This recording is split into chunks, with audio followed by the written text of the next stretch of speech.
Hi everybody, welcome back to my channel. It's me, Chameleon Girl Gina. And tonight what I'm doing is showing you guys how I prepare chitlins with hog maws. This is something that I haven't done for you guys, so I'm sharing this recipe with you. It's basically the same as my chitlin recipe, but we're adding hog maws. And I want to show you guys how the hog maws should look when you go to put them in your chitlins, okay? They take a little bit of work as far as getting them, cleaned up. They're nowhere near as much work as chitlins, but they are delicious if you do them right.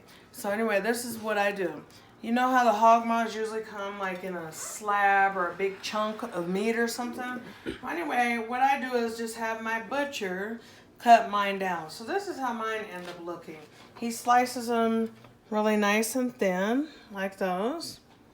And then, so what I do is take my crock pot, and we're just going to kind of move in so I can show you guys up. And I just kind of scoop that on in. Now, what I do is in this case, because I got about 15 pounds of chitlins and about maybe 10, 15 pounds of hog maws, we're going to say. So this much chitlins, guys, see? The chitlins, that much. This pot is more than halfway full, okay? It's a small pot, but anyway. It makes your chitlins also go further, too. That's another reason why a lot of people like putting hog maws in there, but I like the taste. It tastes real meaty if you want me to describe it. So the first thing I do is go ahead and I add my seasonings in. And so in this case, I'm going to add about 8 bouillon cubes. If she just scoot up here, there we go. 1. And we just drop them into a real hot 4 cups of water in a crock pot. 4 cups of water because we, have more what we're cooking up here. And then we're just going to put like 8 chitlins in there. So for every half a cup of water, it'll be 1 bouillon cube. Now try and use like Weiler's brand bouillon cubes because they melt pretty quick. Now the next thing that I do is I take me some garlic salt and I'll go ahead and I'll put me some of that in there. So you guys can kind of see that. That's about a teaspoon and a half, maybe even. And then I want some, little bit of spice, not a lot, but anyway, I'm going to add some white pepper. And we're just going to kind of just pour that in there. I hope you guys can see that. Or, see there. Put just a little of that in there. That's probably a teaspoon. Make them kind of spicy to your taste with the pepper. But you do need that many bouillon cubes for this amount. So this is 30 pounds of total meat. And then to that, I'm going to add a little bit of Lowry's, about a teaspoon and a half of that also. And then we're going to go on with, y'all know what it is, accent. About a nice amount, about 2 teaspoons maybe. There we go. I'm going to let that boil down real quick. What I'm going to do, because this is my closest utensil, let's take a spatula and just kind of push down to break up the bouillon cubes, because y'all know when the chitlins begin to curl and stuff like that, we don't want the seasonings concentrated in there. So we don't want to do that. So we're going to just kind of make sure and use a spoon. I just don't have a spoon handy, but anyway, this is what we're using today. And then we got our seasonings melted. Now, if you want any seasonings that have a color to them or they're like a spice, like celery seed or something like that, then add that in to your concoction. Oh, we're going to say about halfway there. Halfway into your cooking time. So I'm going to cook my chitlins and hog maws. In this case, I'm going to do them for 10 hours, very slow and low. Okay. Yep, I'm not going to have this slow cooker.